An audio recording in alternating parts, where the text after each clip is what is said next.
time for Mac Geek Gab, and listener Jim brings us our quick tip of the week. In any browser, you can drag an image from a website over the New Tab button to load that image in a new tab. This works with hyperlinks, too.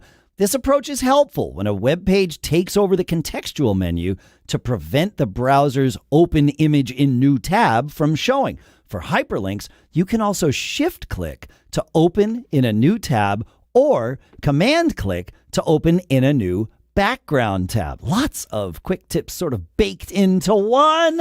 More like this, plus your questions answered today on Mac Geek Gab 1039 for Monday, May 27th, National Sunscreen Day, also Memorial Day here in the United States, 2024.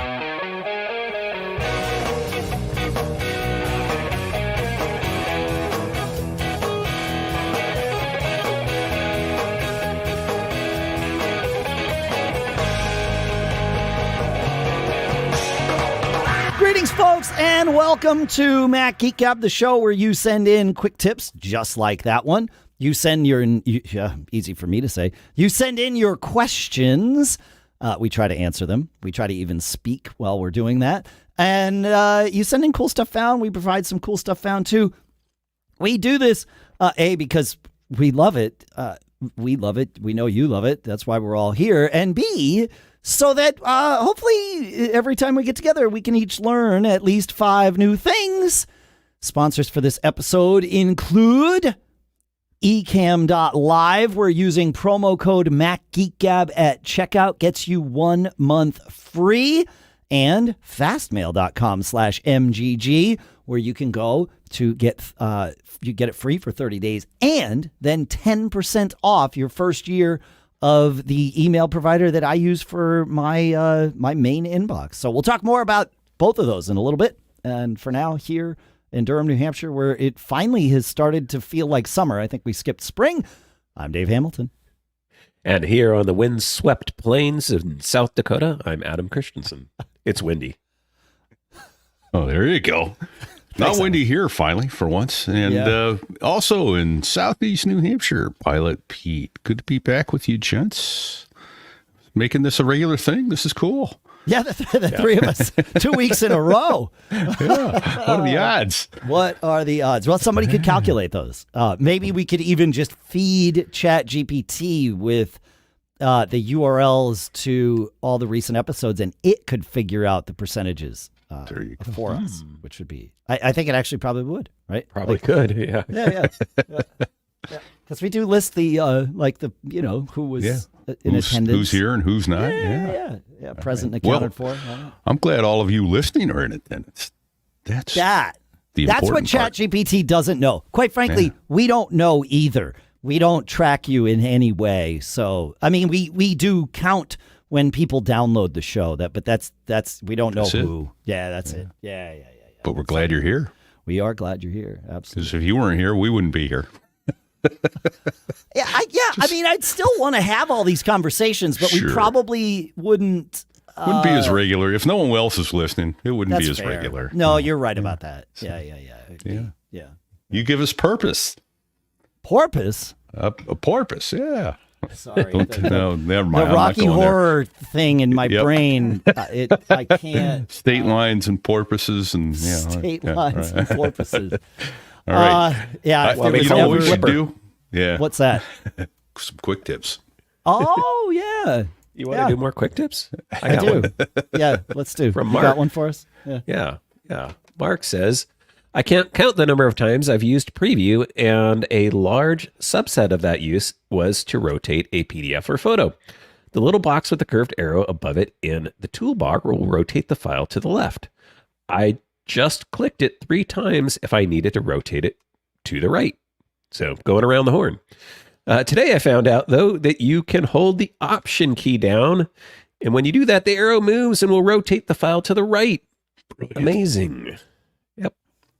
Yeah. It will do that. Like, are you kidding me? I went and looked at that. I'm like, son of a bad word. He's right. You didn't know that? That works in photos, too. Wait, what? FYI. Oh. Okay. I bet it works in all kinds of different apps. Yeah, Once the other again, thing, The other thing I'll add is if you use a trackpad too, you can do the whole rotate gesture if you haven't disabled that in settings. But yeah. Interesting. Yeah, I've done that before. Use your two fingers and twist it.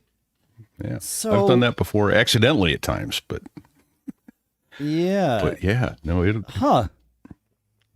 that's crazy. All right, I was just looking I was looking on my iPhone because you can go into it's weird. You go edit on a photo and then you get to crop, which crop also has like the rotate arrows on it, but it doesn't say crop and rotate. But you go to that, and then you get the little rotate thing at the top of the screen, which also goes left. There's no like if you press and hold on it, it doesn't go right. Like on the iPhone, from what I found, you have to go the 3 times. Three lefts do make a right. It's like, I don't. Sorry. Yeah, maybe someone does know the trick on iOS, but yeah, this is definitely a Mac tip. Yeah. Right. Okay. Right. Yeah. Man, like a caveman having to click 3 times on the phone.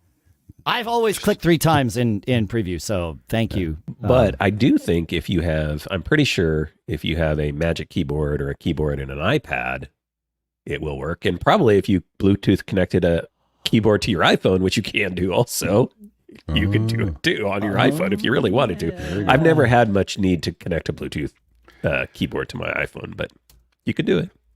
My guess is you could also USB-C a keyboard to your iPhone if you so That's desired. True. Yeah. Yeah. Huh. Yeah. Okay. I love having conversations like this, and I love sharing conversations like this because you brought it up as sort of an absurd extension to the thing we were talking about, and that makes perfect sense.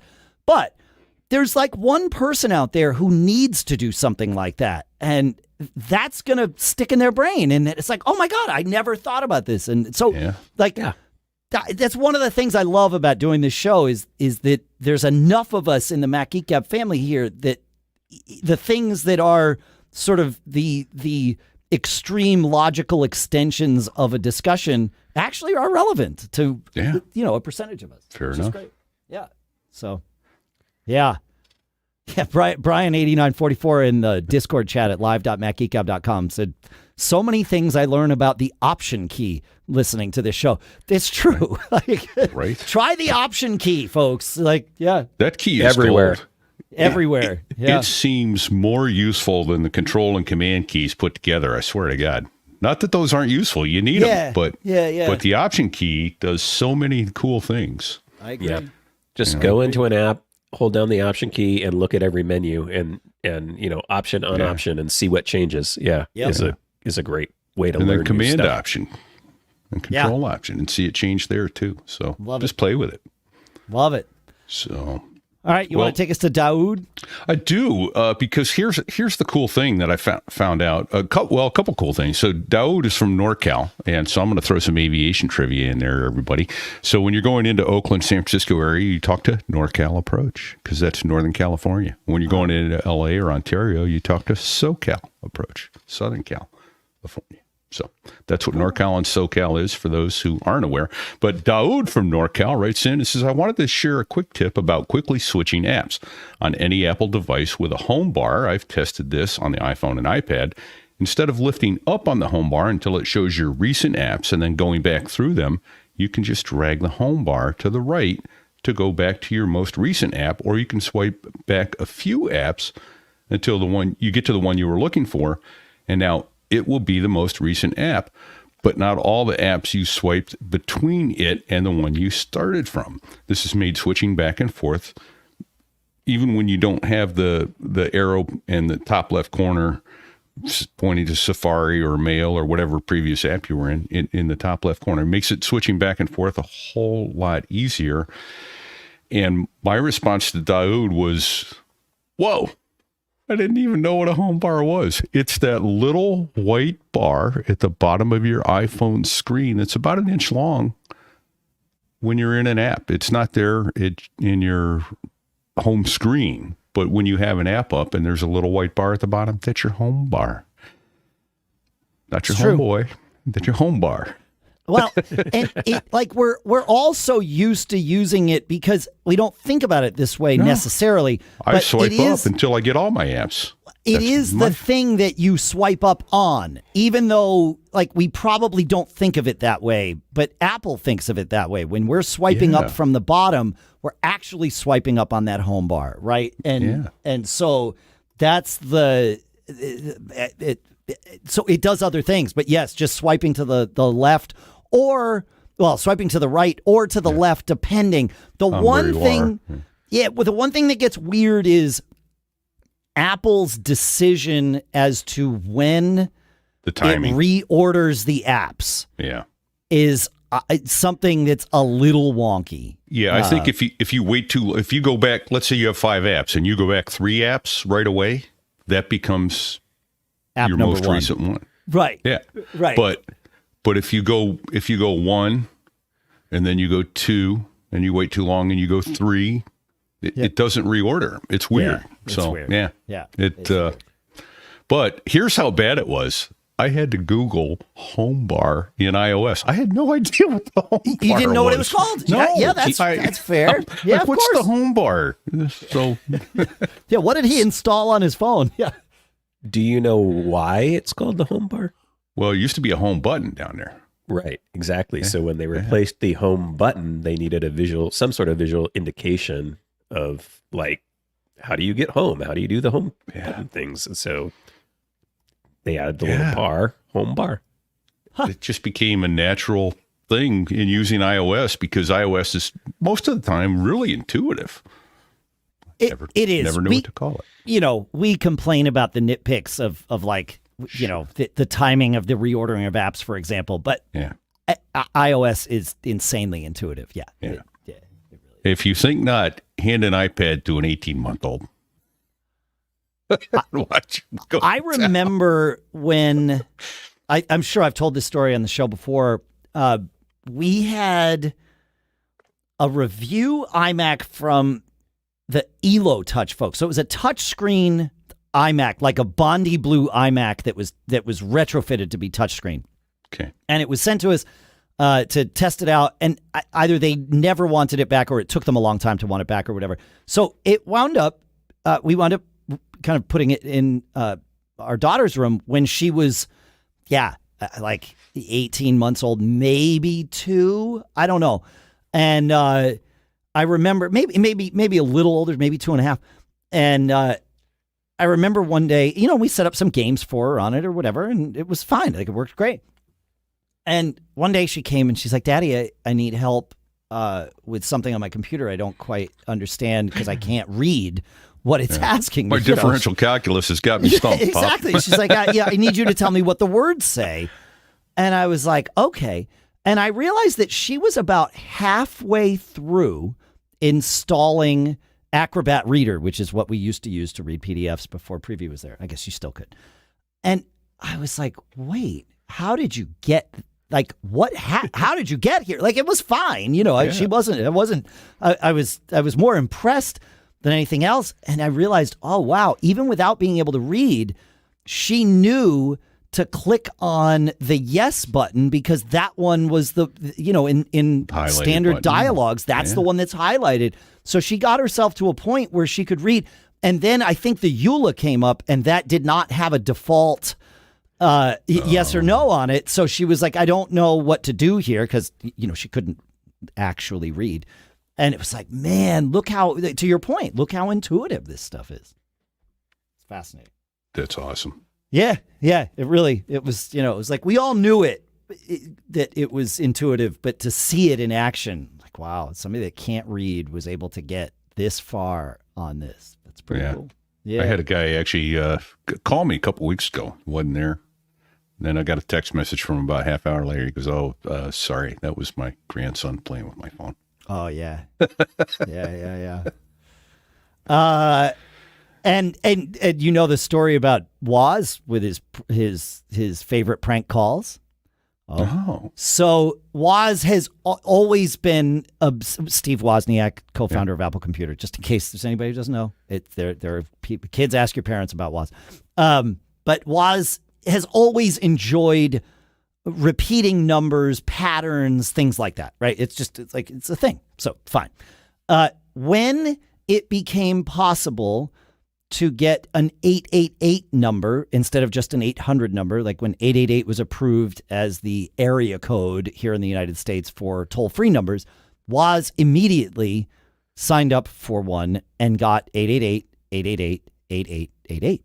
All eights, because he was like, this would be amazing to have this thing. And nowadays, Woz is a little more difficult to reach, but really not that difficult to reach. But for a long period of time, if you called him or emailed him, he would answer his phone or reply to your email.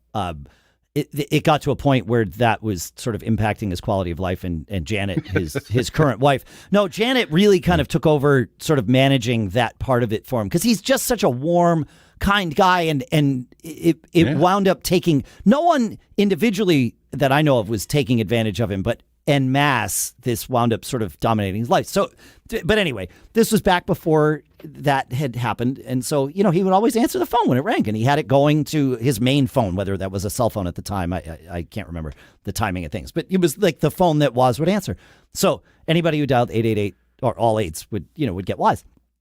And he started getting a lot of prank calls on this number and would listen, and finally realized, and he thought it was the coolest thing, but eventually he had to stop using it. But babies were making their first prank phone calls to Woz because they would pick up the phone and just start hitting numbers, and until, like they'd keep hitting the 8. They didn't only hit it 10 times. Like they'd hit it, until Woz started talking, and then they'd be like, oh, hey, but it wasn't until he heard the voices of parental figures in the background saying, hey, what are you doing with the phone? Woz loved it. But it got a little disruptive for him to have prank calls from babies. Yep. Funny. Yep. So yeah.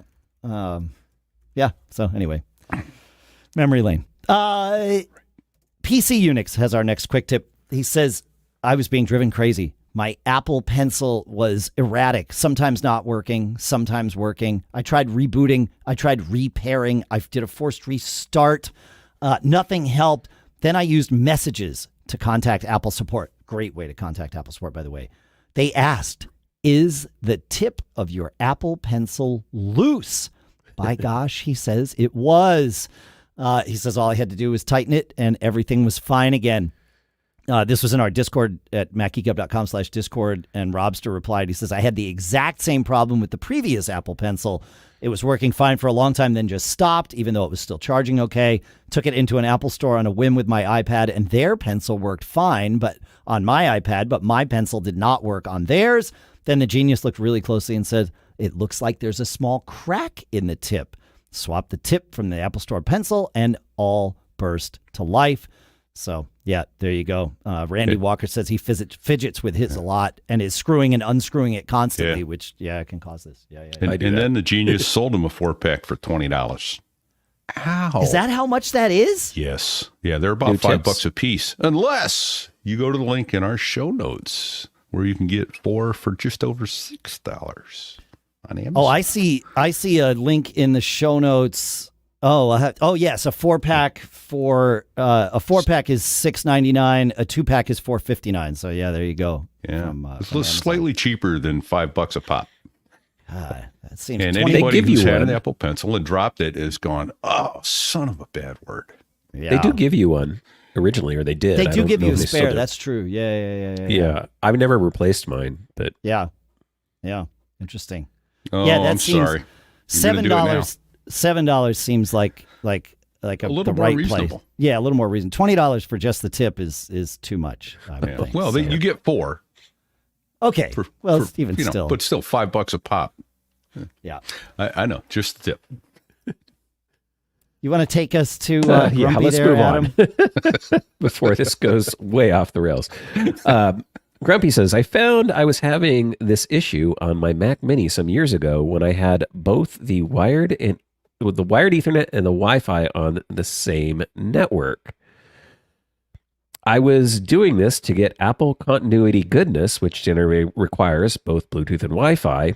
Then I learned that the Wi-Fi just needs to be on does not need to be connected to the network if the machine is already on the network by another adapter. Since disconnecting the Wi-Fi from the network, I have never had the naming issues again, and I probably should have started with the title, which just says when Ethernet is connected, the issue was enabling Wi-Fi. Yeah, so I'm the having issue. trouble reading that. Yeah, no, Sorry, I no, that's my mutilated that. fault. I named it. The issue that this solves sometimes is when you see the name of your Mac starting to get those numbers after it in the network preference pane, and it can be exactly as he said. Yeah, sorry, that confusion was on me. I was the one that prepped this question or this quick tip. But yeah, if you're I buried the lead. Yeah, well, it's not on you. That's on me. If you are connected via Ethernet, turn your Wi-Fi on, but disassociate it from your network, and it will still work for continuity and all of those things. On your Mac, the way to do that is if you have the Wi-Fi menu up, simply go and you will, if you click on the Wi-Fi menu, you'll see the list of networks, and the one that you're associated with will have like the Wi-Fi icon next to it will be blue. Click on that Wi-Fi icon. That will disconnect you from it. And I think you can even go, I'm looking here, you can even go into settings and tell it and uncheck the auto join on the little drop-down list next to the network so that it doesn't continue to auto join. Of course, you want it to auto join if you're not always on Ethernet, but I'll leave that to you. Yeah. Bonus tip on Wi-Fi on that one with that auto join thing is if you connect to public Wi-Fis that often have the same name in different locations, i.e. Starbucks or something like that, uncheck auto join if you don't want to like be randomly joining Starbucks networks as either you're driving around or even when you walk into a Starbucks, if you want to be more deliberate about knowing when you're on a public Wi-Fi. Oh, yeah. Oh. You know, that would also help. I've had issues with connecting to like the Xfinity network, which is pretty ubiquitous, right? Because any Xfinity provided access point will just broadcast that by default. I've had issues in my car stopped at traffic lights where it tries to associate with the Xfinity network pouring out of whatever building is next to the road there. So yeah, telling it not to auto join that. And I've had it like try to join and it doesn't, and then whatever I'm streaming doesn't work anymore. Quit streaming, yeah. Huh. I like that. That's a good solution for that. Yep. Bob has a follow-up to something we mentioned 2 weeks ago in episode 1037 about tab switching and all of the different permutations of doing that. He says, I normalize my tab switching using BetterTouchTool. I use at least 2 different web browsers and 2 different terminal emulators, each with lots of tabs open. And of course, each of these apps has its own unique way to move to the next or previous tab. As such, I have set up BetterTouchTool to associate the same trackpad swipe gesture with each app's command key shortcut for moving tabs. I use a 3-finger swipe, but there are 1, 2, 3, 4, or 5 finger swipes available in BetterTouchTool, and they can be combined with modifier keys if you need to be even more unique or differentiate more. I don't like to use unique with a qualifier. It's sort of binary on its own. But if you need to differentiate it from other swipe gestures, because they do need to be unique in order for them to work. He says, this way, no matter which app I'm using, I can just swipe right or swipe left on my trackpad and move it to the next or previous tab, regardless of which app I'm in. That's a really smart thing. And there are other apps like BetterTouchTool that can be used to assign gestures or keystrokes to command key equivalents inside of apps. But that, I think that's really smart. I like that. That's good. Yeah. BetterTouchTool. That's amazing. Do you use it, Pete? I do. And that between that and Keyboard Maestro, betwixt the two, you can come up with all kinds of things. Your classic example that I started using as well is to reset the timer to 0. So you do your show notes. And when I'm recording the show. Yeah. Instead of having to hold down Shift, Control, Option, Command, and then whatever other key. Yep. Just, use the caps lock key and make that a what do they call it? Let me look. A modifier. It is a hyper key. You're using your caps lock as a hyper key is what it's called. So talk about that. Oh, okay. So when you use caps lock as the hyper key, it's like holding down shift control option command. Got it. Yeah. Oh. And so that way you're not having to, twist your knuckles into a finger gymnastics. Yeah. We call that. Yeah. Yeah. Exactly. Interesting. Exactly. Okay. Yeah, I for that one keystroke, which Pete's alluding to a thing that I created. There's actually an article, I believe it's still up on Mac Observer, that talks through how I do the timestamps in the show. But as Pete says, I need to reset a timer to 0 at the same time that I start the recording for the show so that everything's in sync. And when you click on a chapter, it matches where we are and all that good stuff. I intentionally have that so that I have to use two hands to invoke it. Because otherwise I will accidentally invoke it and reset things and blow away the recording. And So that was built to be difficult by design. I see that. By the same token, how often do you touch caps locks and, I don't know, but I could touch caps lock and Z with one hand, whereas holding control, option, command, like, I don't know. Gets tougher. I make it tough intentionally. Yeah. Okay. Yeah. That's a good point. That's a me thing. Like I share it because I do it, but not because anybody else needs to do it my way. It's just, yeah. You don't want to live inside the Dave brain here. It's bad enough that one of us has to. So. Well, there's that. But that whole thing with BetterTouchTool, that's amazing, and being able to modify trackpad swipes and such. Yeah. I need to dig back into this. I tried to standardize on just one thing, which is for me, Keyboard Maestro. Mm-hmm. Can you trigger things with mouse swipes in Keyboard Maestro though? Almost certainly. I'd be shocked if you can't. Right? Like, can I, let's see. No, doesn't look like it. Hang on, trackpad USB device trigger, maybe. Yeah. Gesture trigger. Oh yeah. Oh yeah, for sure. Yep. Yeah. So I might be able to standardize on one app just to keep things simple, so I don't have to keep multiple apps. Yeah, there gesture triggers in Keyboard Maestro. All right, I got to learn about that. Yep.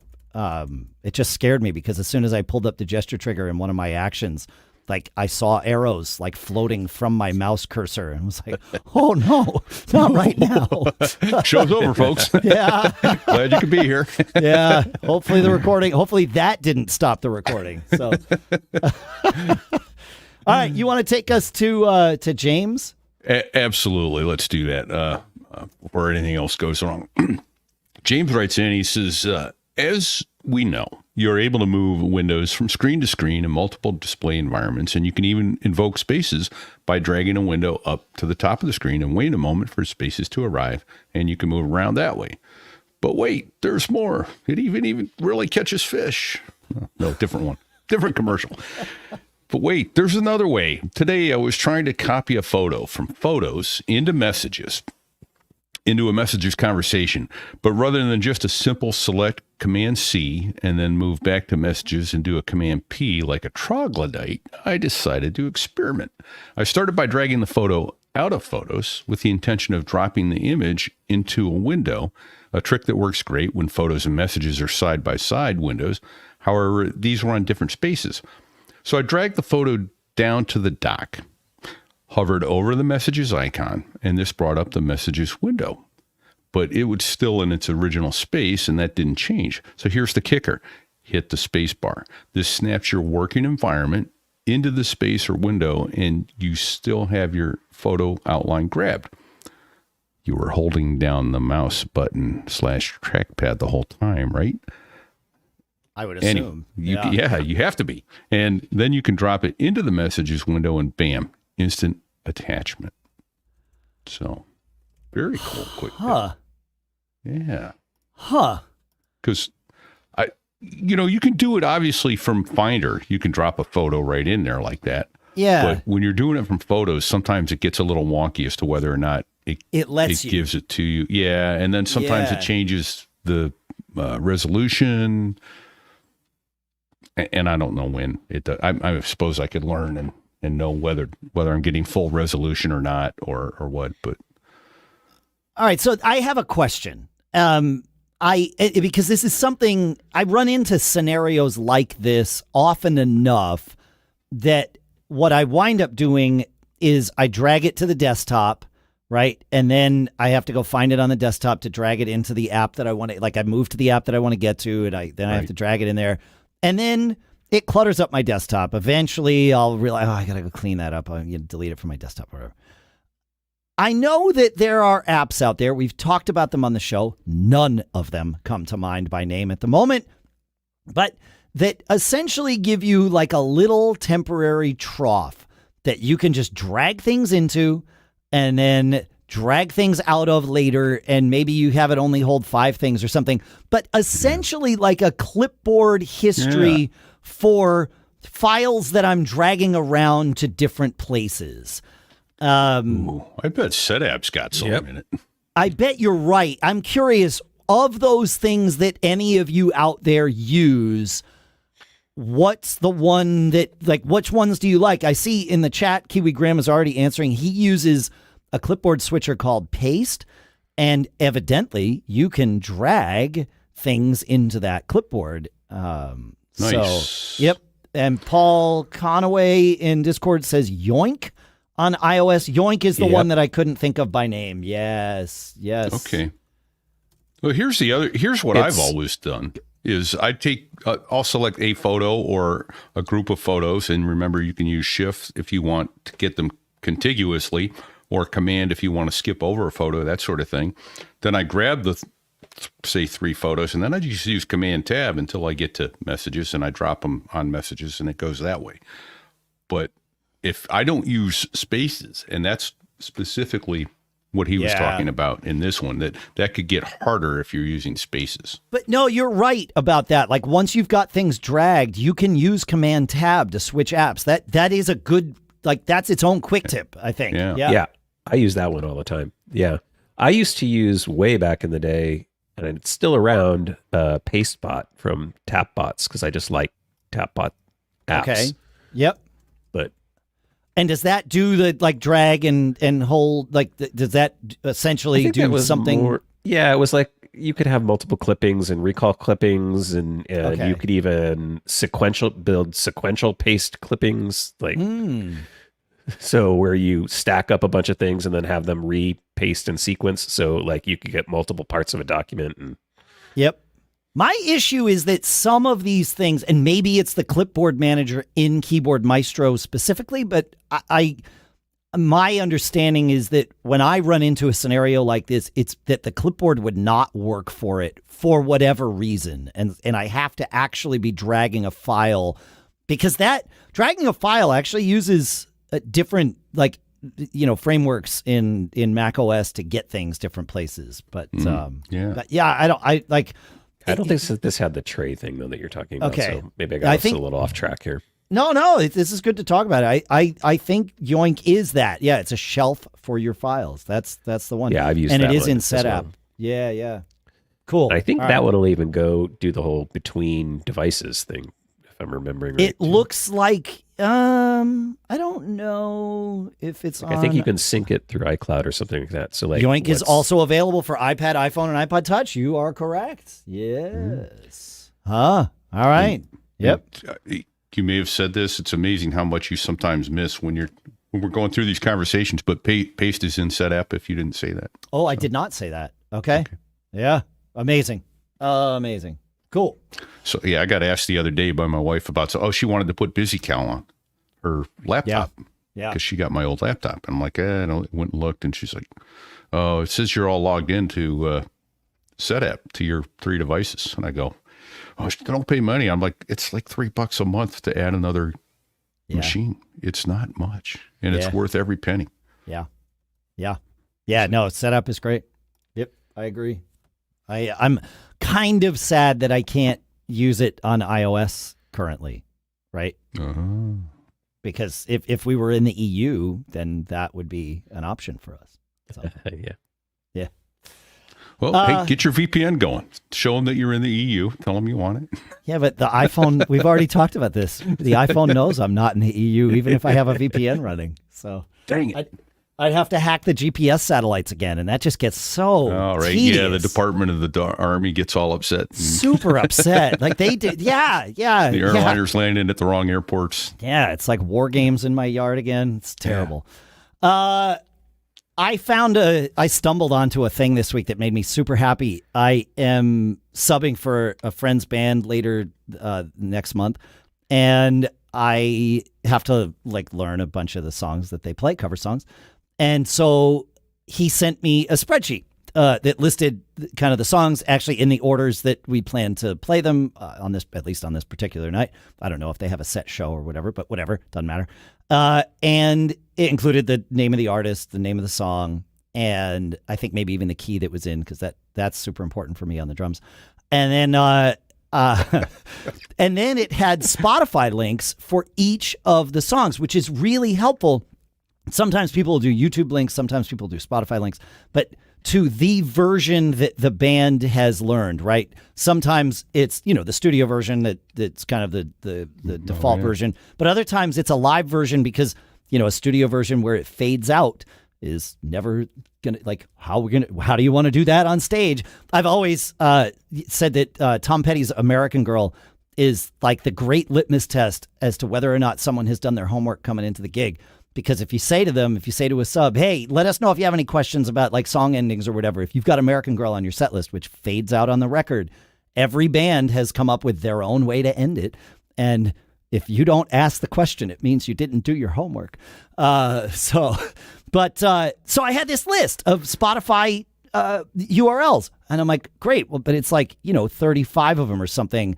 I do want to build a Spotify playlist of this, and I do keep Spotify and Apple Music, and this is the primary reason I keep Spotify, is so that I can share links with musicians, friends. And I thought, wouldn't it be great if I could just copy that list of links from the spreadsheet and paste it into the Spotify app in a new playlist and have it auto-populate? And you know what? I can, and so can you. Yep, it just works. So I've got a question, though. Yeah? And this, we're into the Geek Gab here, I guess, Dave. Yeah, but, right. Yeah. So, how do you learn a song? Oh, do you listen to it and play along with it? Do you have? Oh, okay. Or do you have the drum sheet music for? It depends on the song. Okay. For the majority of what we call GB songs, which are general business songs, so, Tom Petty's American Girl, Sweet Home Alabama, You May Be Right by Billy Joel, right? Like the classic rock canon, but it's more than just classic rock. It's the GB songs, right? General business stuff that most cover bands play. And songs like those, usually I don't need to read the music for it. I can listen to it. I can hear how it goes. And then either... if I know it, well, great. Then I just play along with the radio in my head when we're playing the song on stage. But if it's a song that's new to me, what I will do is print out, or I don't print anything anymore. I put it on my iPad. Not the sheet music for the song, but if you go to Ultimate Guitar or whatever, you can find chord sheets that list just the chords that are played along with where the lyrics are for those chords. They match up kind of the chords and the lyrics. Okay. And I will grab PDFs of that, put them on my iPad, and then I've come up with my own sort of shorthand for, all right, here's where the drums come in. Does everybody start together, or is there a guitar intro for, how long is it? And I can quickly, in less than the time it would take me to listen to the song, I can chart it out. And I just sit there on my couch while the songs are playing, and I just start charting things. Occasionally I'll need to pause it if there's a rhythmic figure that I need to play specifically with the band or something, as opposed to whatever fill comes to mind. But if there's a rhythmic thing, then I will write out my own little, 2 measures worth of sheet music, essentially, to here's the figure to play. But or if it's got a weird groove or something, if it's not just like a straightforward groove that I can describe quickly with words, I will chart out like, okay, here's the verse groove and like play that. And then usually that's enough to get me there. So when you say rhythmic figure, that's the changing of the tempo of the... No, like the rhythms that I'm playing on the drums. So if the song is like kick snare with eighth notes on the hi-hat. Okay. I can write that out. I write eighth notes for the hi-hat. I write 2 and 4 on the snare, 1 and 3 on the kick or whatever. But usually I don't have to write that out. I can just write standard beat.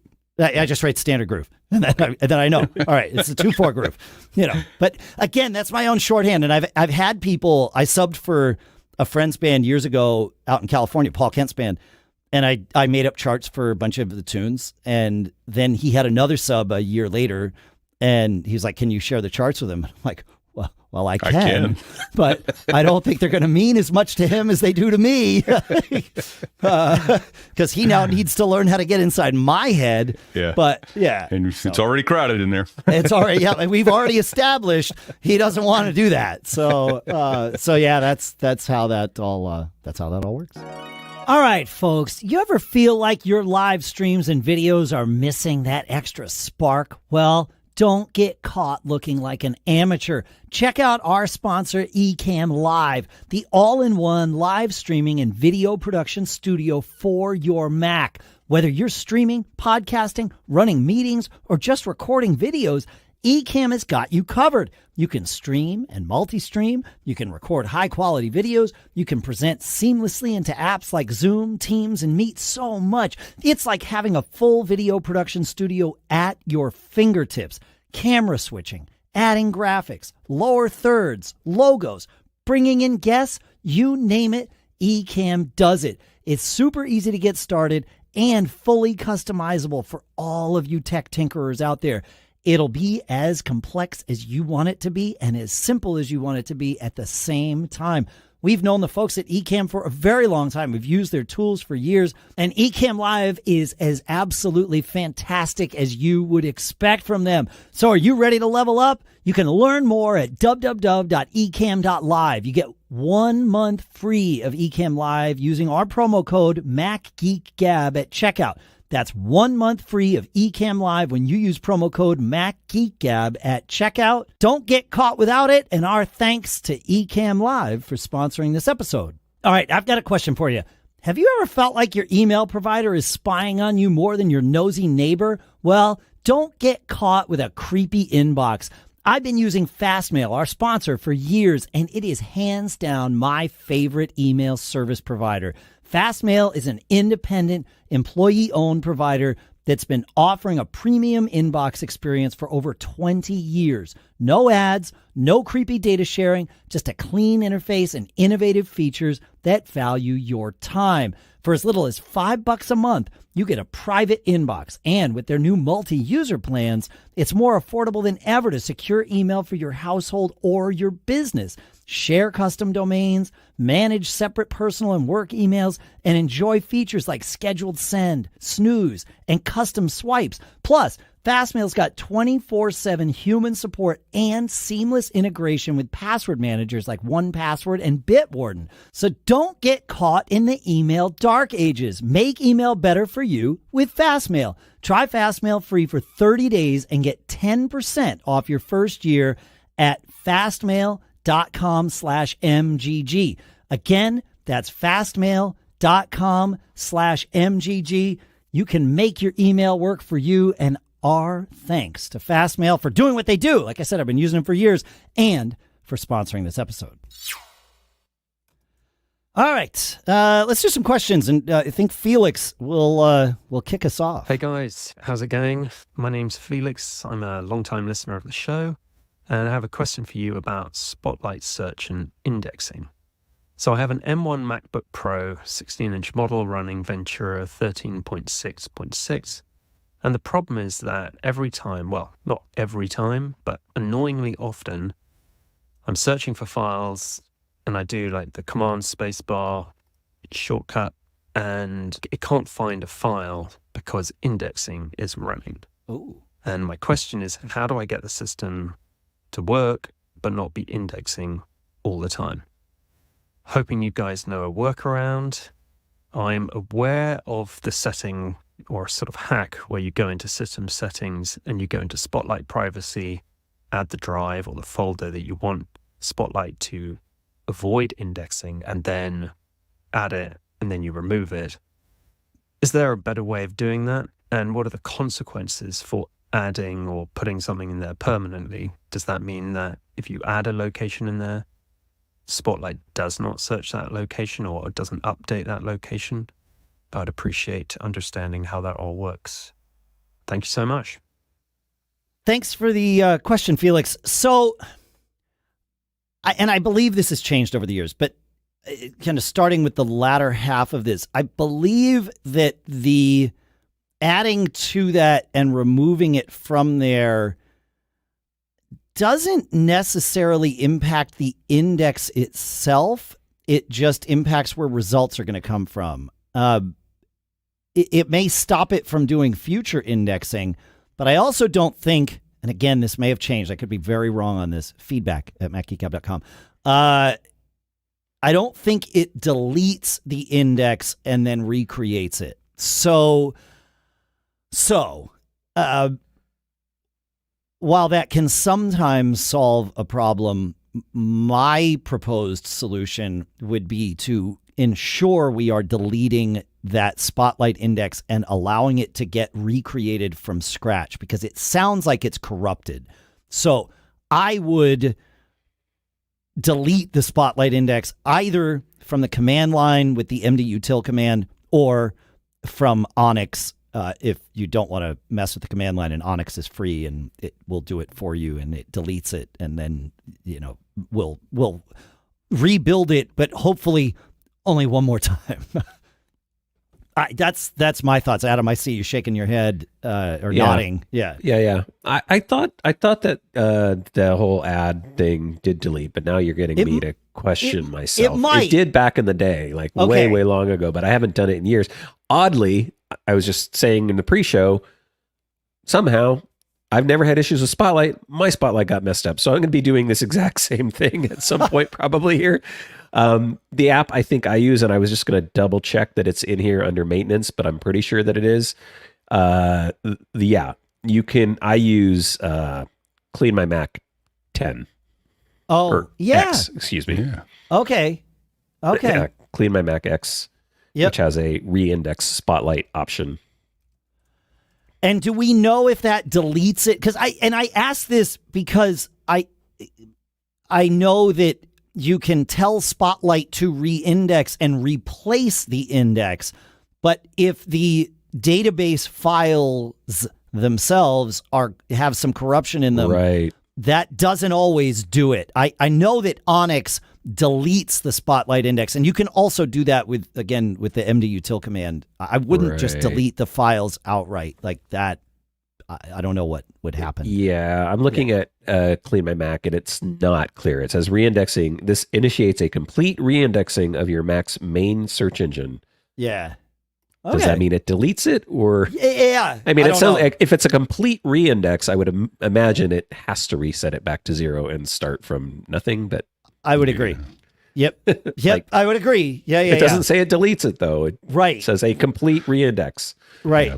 But the way, like you say though, the assumption I think is a fair one, because the folks at MacPaw are pretty smart, thorough guys true. when it comes to, they're going to go, it would create more problems, right? Than it's worth not to delete it. Yeah. And I will find the right Spotlight command. I have it in my head. It's like it's got a -E on it or something. But anyway, I'll look at the man page for or maybe the TLDR page for mdutil. Does that exist?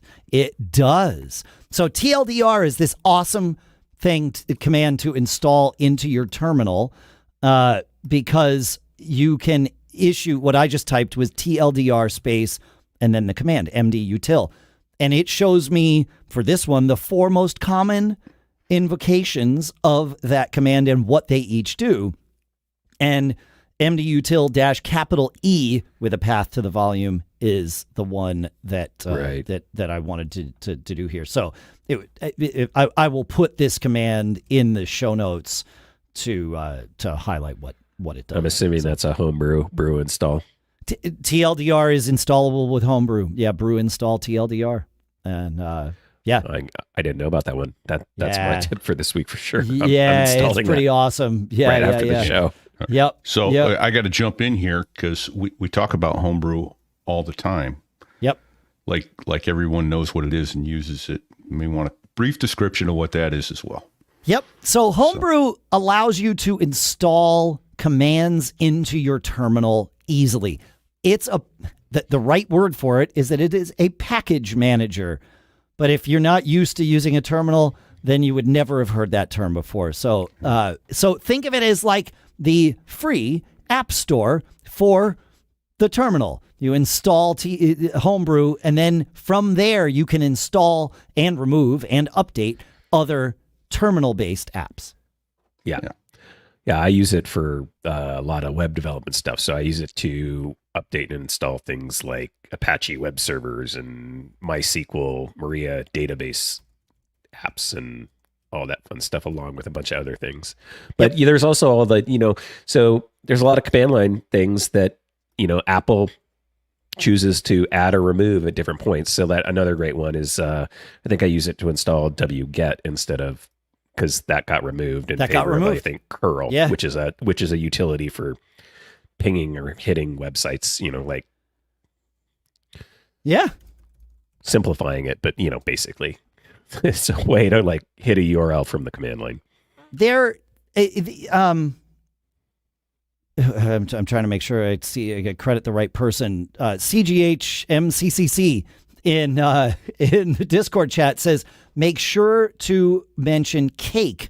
Also, Cake used to be an app a Mac GUI app, a windowed Mac app that allowed you to manage Homebrew installations, install, update, remove, all of that stuff. Cake doesn't seem to exist as Cake anymore, but I did find something called Cake Brew at cakebrew.com, which appears to be the same thing. So I will put a link to Cake Brew in the show notes. But there you go. Yeah, I used brew.sh.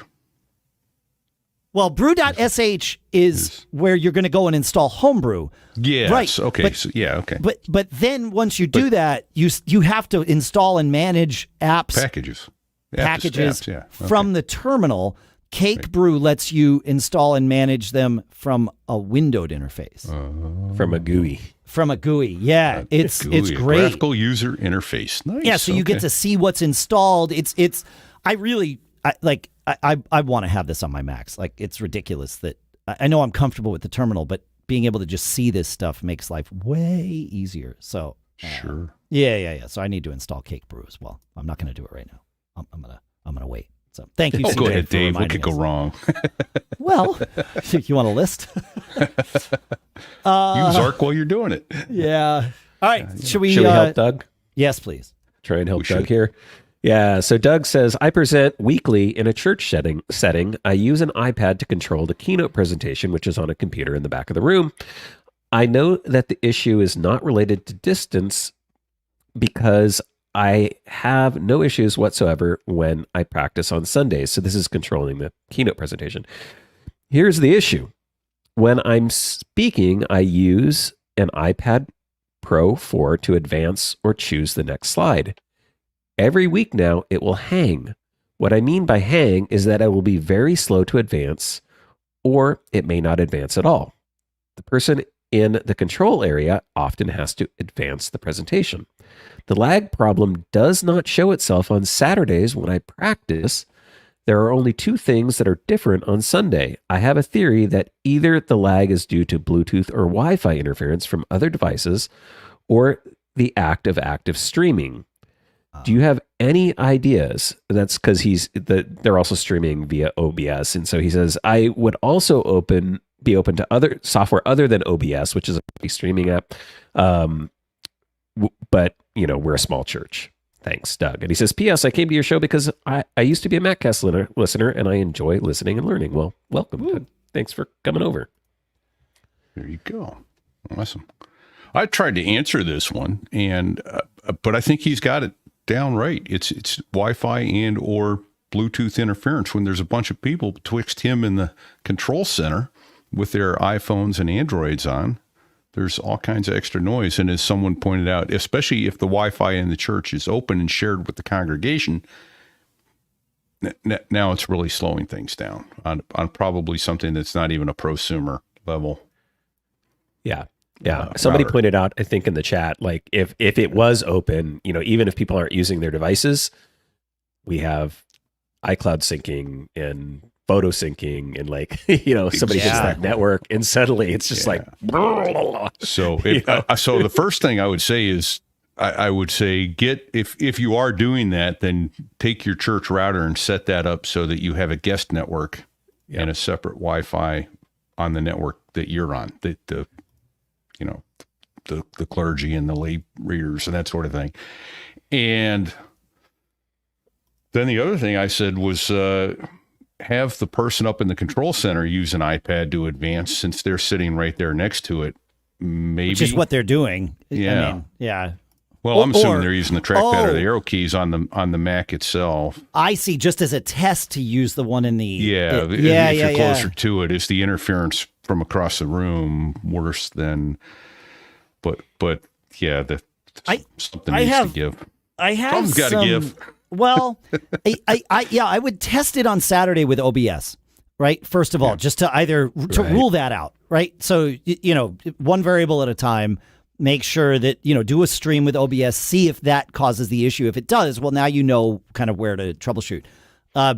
The theater that I play at, and we'll be playing at twice today after we finish recording this show, does a lot with wireless technology, like in the show. In fact, the show that we're doing right now, Spring Awakening, which will wrap up before this episode is released, they're using wireless cameras on stage to then display on a screen there, and they're using AirPlay at times to do it all. And they ask patrons, no one does this, to turn off their phones so that there's not as much in the room. But what they don't tell patrons is that they run a separate Wi-Fi network just for the cast to use. And oftentimes, they don't do this in the theater, but you'll see this if you go to like venues that have big concert venues that have Wi-Fi. They'll have a network for if they have a network for the patrons or whatever, that will be a different network from the one that is for like production, or another one for audio. And they're all on different frequencies. So you could try, if you do have a network, split it, maybe offer 2.4 gigahertz for your patrons, and then run 5 gigahertz only for you on the iPad. Yes. Right. And that way you're completely separated from one another. Like there's ne'er the two shall meet. That might really help. And password off, of course, the one that you're using for your production. So hopefully, what about something hiding the SSD? Necessary or no? Not really. I've never. I feel like that's one of those kind of urban legends that helps. I don't know. I've never. I mean, I guess if you password protected it, that should be enough. I'm just thinking that if someone sees it and starts trying to hack the password, now the router's trying to pay attention to that too. Okay, although not enough. Someone would really have to be hammering it. Yeah, and I feel like if somebody were doing that during church service, there might be someone upstairs that would want to have a word with them. That's all I'm going to say.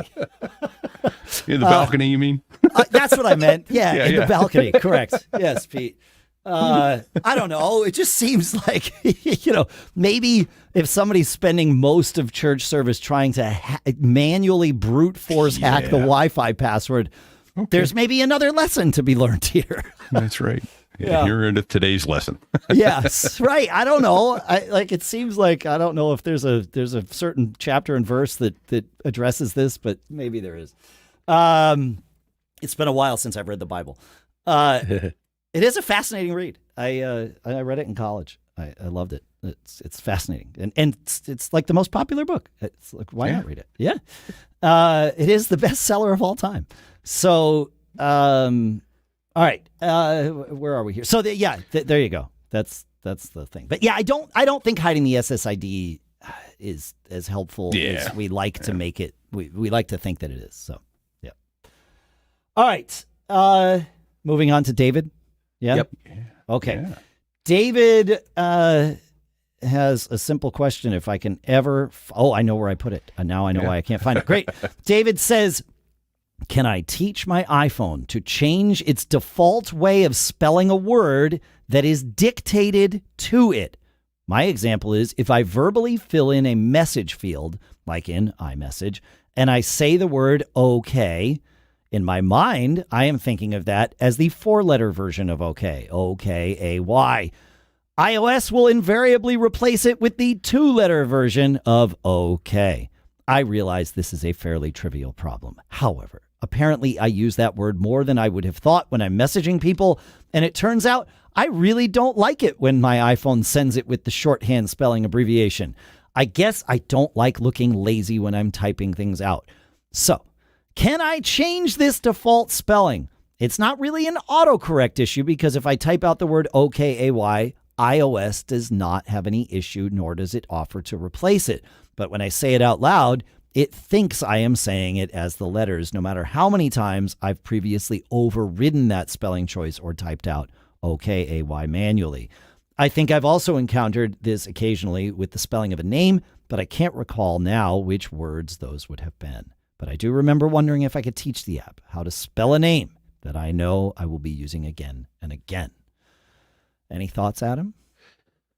Yeah, I mean, my immediate thought when I saw this was to use text replacements, the default text replacements with, I would assume you'd have to do like the same word, like instead of doing an autocorrect, or maybe both invocations where okay equals okay spelled out and okay equals, it seems odd to do the second one. I don't know if that would be required or not. I've never played around with this, but that you can't really teach, or you can't really, there's nothing to like to define the dictionary that Apple uses. So I would think you'd have to go into settings, general, keyboard, text replacements, and play around with that and see if some combination of that. I'm only hesitating because, normally the way that would work is you're typing, right, and it makes the suggestion, or you finish it and it does the auto replacement.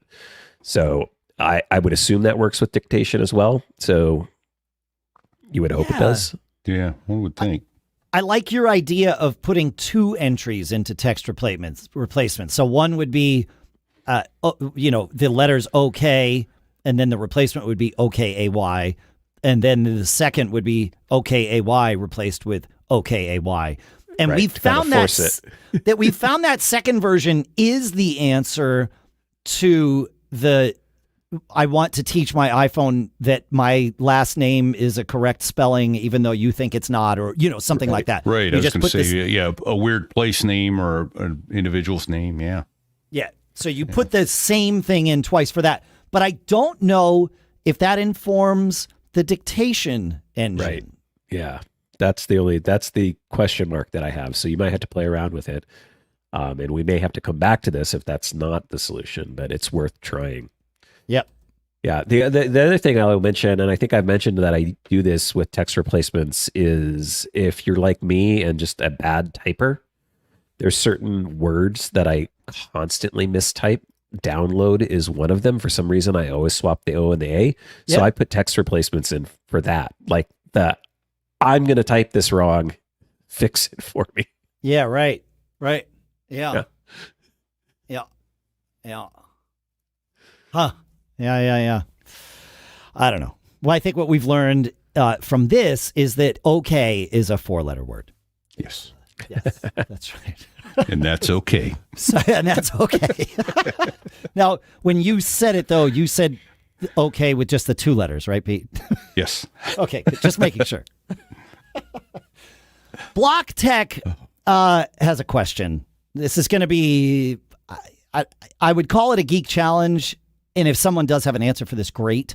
But I don't know that an answer even exists for this. He shares, when someone calls me for Mac support that isn't particularly tech savvy, my go-to screen sharing method is to request screen sharing through messages, through iMessage.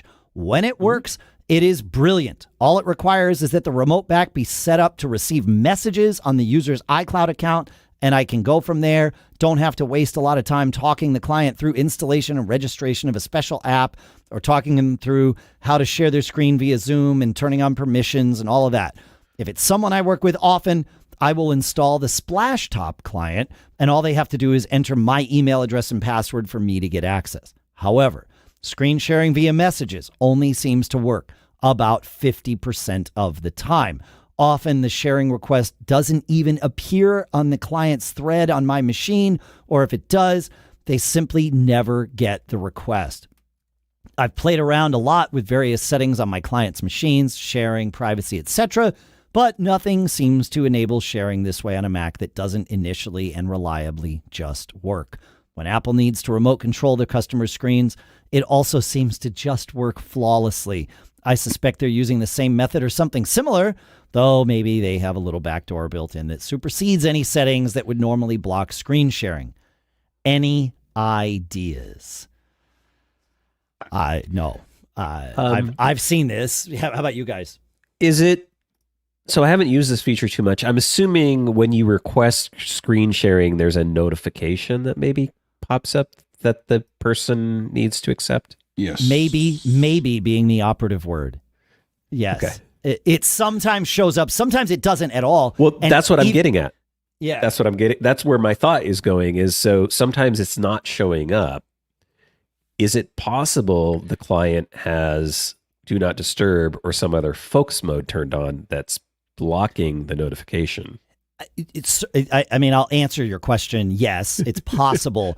I know I've done it with people where I've had them request to let me share their screen so that I'm controlling the system that should be. Work. And it's like, I know that I'm getting notifications. Like I know what I've got on my computer. No. And even when the notification does appear and you say, yes, let's go. Sometimes, I would say more frequently, it's at that point that it just, to say that it beach balls or spins would imply that there's indication that something is waiting to happen. It's not. You click the thing and it's like, gone. That's it. It's like but QuickTime or FaceTime screen sharing all over again. What we had back in the day. It's like they've never gotten this right. Like they've implemented screen sharing in different apps over the years, in different ways over the years. And for some reason, Apple can't seem to get it reliable. Is what I'm feeling like here. Yeah. You're right. And my guess is it is the same underlying engine that we had in FaceTime, because now FaceTime and messages are sort of, related to each other. The fact, though, that he says, and I agree with this, that it does seem to just work when Apple invokes it, makes me wonder if there's something specific about networks, like, holes poked in the firewall, some sort of port map, whatever magic that needs to happen, because there is some magic that needs to happen there.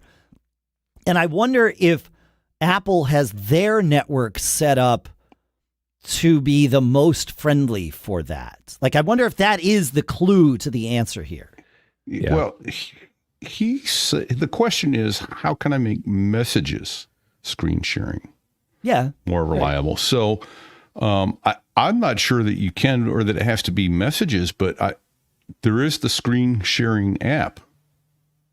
Well, yeah, and once you have their Apple ID, that always seems to work. I've never had a problem with that. Whereas that gets really tricky. Okay. You've had good luck with the screen sharing app?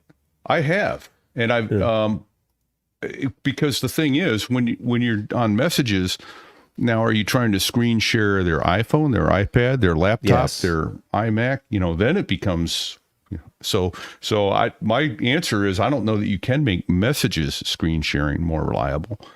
It depends on their side, which device they're on, and are they signed into all four devices at the same time, that sort of thing. Whereas the screen sharing app, when you have their Apple ID, I've just, again, they could be signed into all four devices, but I think they're going to see. Interesting. I never thought about that, but you're right. Like, if I open up, so the screen sharing app is, let's see, where is it buried? Oh, yeah. It's in utilities. Yeah. Is it in utilities now? It used to be way now. buried in some weird place. Yeah. Yeah, but you can invoke it with Spotlight, assuming you've taken our previous tips and made your Spotlight work. Yeah, right. But yeah, you can invoke it with Spotlight or just launch it from utilities. And interestingly, Pete, I launched my screen sharing app, and I have 2 entries in there. One is for the Office, the Mac Mini I have in my office, and the second is for you. Yeah. Like just your Apple ID showing up there. Yeah. So that's interesting. I never thought about, And I'll add this too. There's a thing called screen sharing menulet, which kind of puts it up into the bar. So that's a quick way to invoke the screen sharing app. I think you have to install that separately. I don't know that that's native to the Mac. No, I think that's a third-party thing. Yeah. But yeah, interesting. All right, well, I'll put a link to that in the show notes too. Yeah. I don't know. Kiwi Graham put in the Discord chat that, I like his idea. I just fall back to Zoom. Like Zoom these days, it's easy enough to install, and I don't think it's that complex for most people to get set up. Like you launch it, and if you try to share the screen, I'm pretty sure it gives you the message, hey, you need to go into system preferences and allow this, but like allow it, and it just always just seems to work. I agree. That's one of the silver linings of the COVID lockdowns we all went through, is that most everyone already has Zoom, is comfortable using it. Like all of those things kind of happened. And it was obviously Zoom made a lot of money from that. But yeah, I agree with you that Zoom is that my path with people is, all right, let's try this in Messages, but we're probably going to need to move to Zoom, and I will try once in Messages.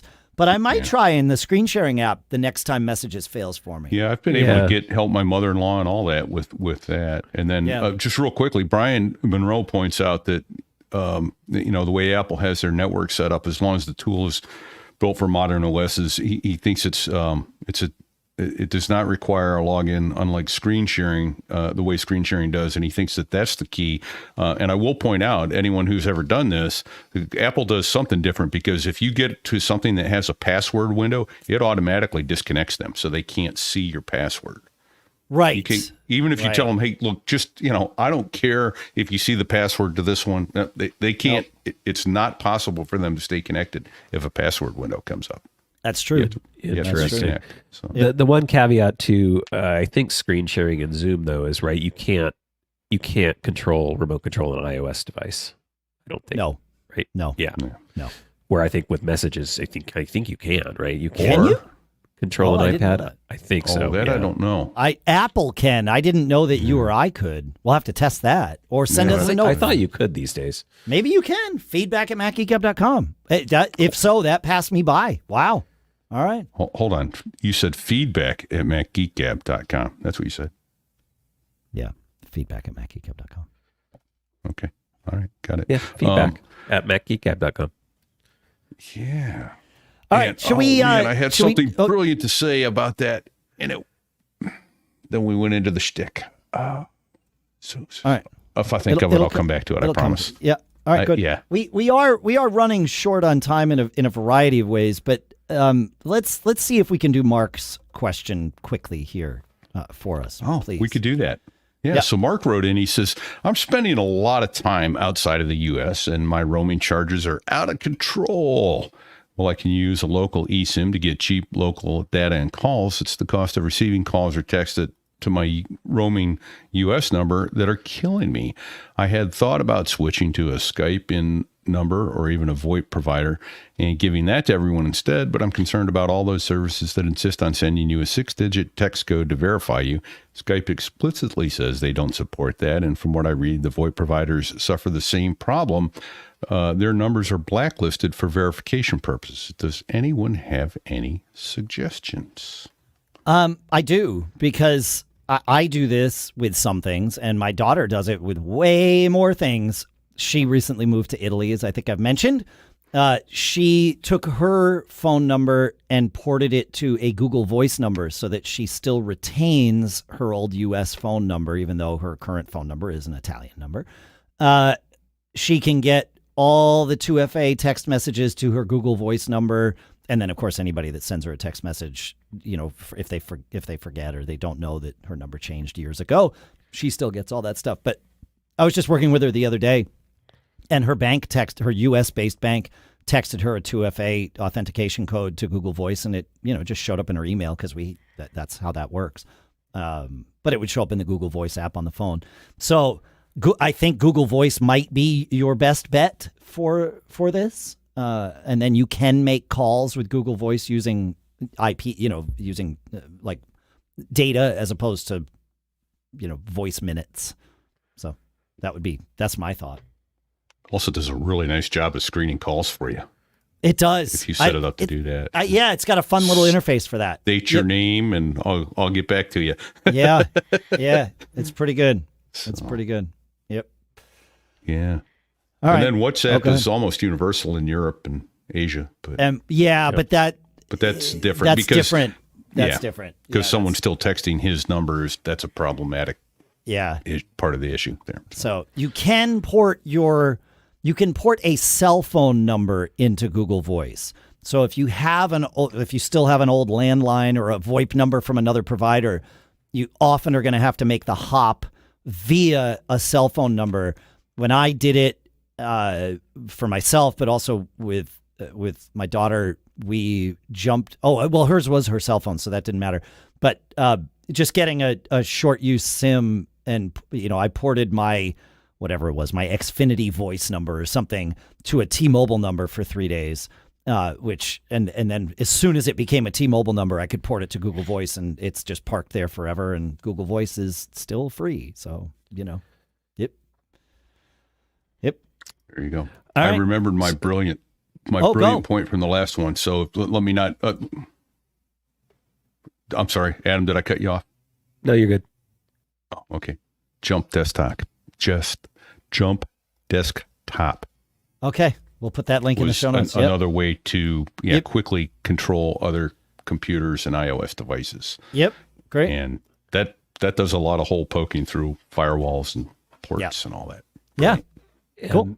And my correction is, as Brian pointed out in Discord, you cannot remote control an iOS device in any way because of security. What I was confused about is I said remote control. I use the screen share feature, which you can enable from FaceTime. When you're on a FaceTime call, you can have the other person at least share their iPad or iPhone screen and walk them through so you can see what they're doing. I've had to use it with my mom in the past. It's like, because I'm trying to explain without that, no, go here, go there. And if I can get her to bring up the screen, then I can say, see that there? Because I often can't specifically remember where things are either. And if I'm talking on my phone, I can't look at my phone, or I got to go get headphone, So you can share the screen. You cannot control the screen on an iOS device. And Zoom actually makes it pretty smooth to share your iPhone screen either in a wired capacity or a wireless AirPlay capacity with Zoom on your Mac. So you can, the same thing, there's no controlling of it remotely, but you can share it, which can be, so it's there. So there's a share content button when you're in a FaceTime call. It looks like a little screen with a little person by it. Yep.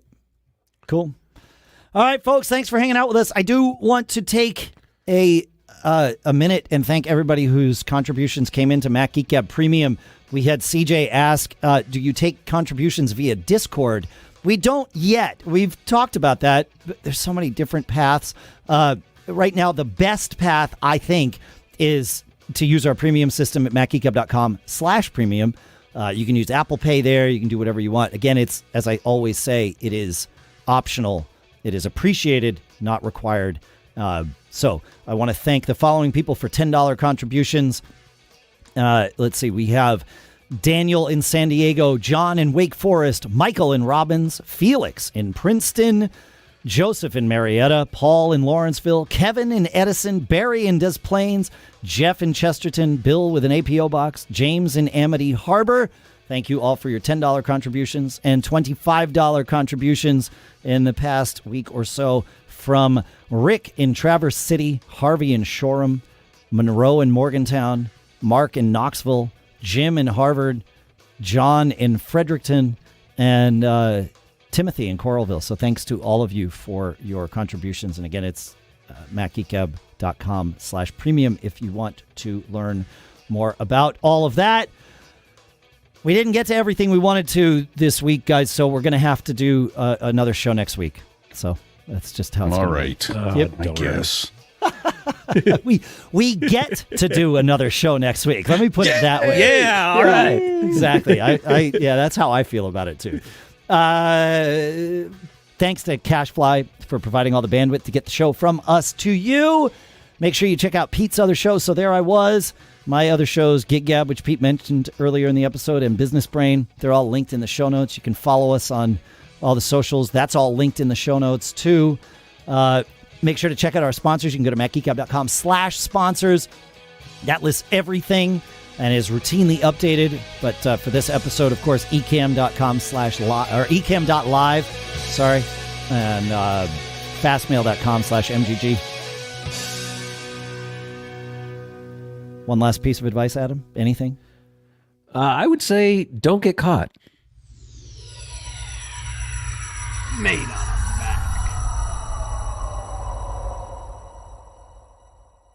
See ya. Later.